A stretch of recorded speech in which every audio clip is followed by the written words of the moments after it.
I am honored and deeply humbled to be the United States Ambassador in the Republic of Macedonia. Благодарам на сите што сте тука денес. Јас сум почасен што сум амбасадор на Соединетите држави во Република Македонија. As you may have read from my biography, I am also a former press attaché, and I very much value my relationships and talking with journalists and the press. So thank you all very much for being here. Како што можеби сте прочитале од мојата биографија, јас сум работел како аташе за односи со јавноста и сум работел со медиуми, така да благодарам многу што сте тука денес. I very much thank the President, President Ivanov, for receiving me today and for arranging such beautiful weather and such a beautiful view over the mountains of this lovely country. Благодарам сум, сакам да му се заблагодарам на председателот Иванов што ме пречека денес и што се загрижи да има толку убаво време и толку убав поглед на фамилија. The United States and Macedonia have a strong friendship. We share goals. We both work on a partnership in solving problems around the world to make it better, safer, and freer. And the United States would like nothing more than to see Macedonia as a strong, prosperous, multi-ethnic democracy fully integrated into the Euro-Atlantic institutions. The President and I had a good conversation, and I look forward to many more with you. Соединетите држави и Македонија имаат многу заеднички, имаат многу силно пријателство, имаме силно партнерство и работиме, имаме заеднички цели, за да го една од нив да го направиме светот подобар и побезбеден. И Соединетите држави работат за да и помогнат на Македонија како силна демократија, целосно интегрирана во евроатлантската заедница. So with that, I have a few minutes to take a couple of questions.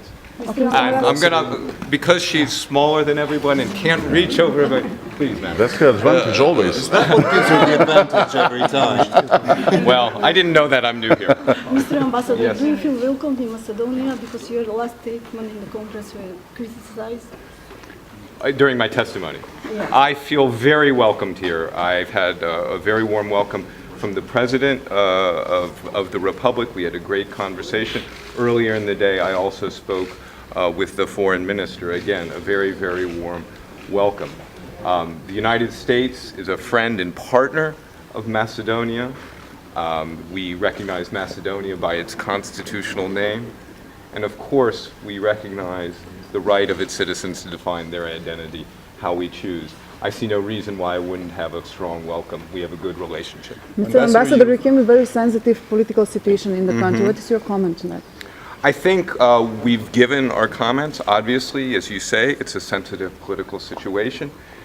There's investigations going on. Those need to be handled in an open, transparent way, fully respecting the judicial independence, the rule of law, the role of the press in such an institution in a democracy. And I'm confident that this will be a situation that the Macedonian people, its political leaders, and its institutions work out. What's your comment on the wiretap affair going on? I think I just gave it. Ambassador, there's been criticism from Washington and from the European Union that the Macedonian judiciary and the rule of law and generally the situation with the media are not at their best at this stage. How can we expect what you recommend to actually happen? I think we've offered our criticisms. No democracy is perfect. Our own institutions have had their challenges and still have their challenges. And I fully expect and believe that the people of Macedonia, its leaders want the kinds of things we described. They aspire towards European Union leadership.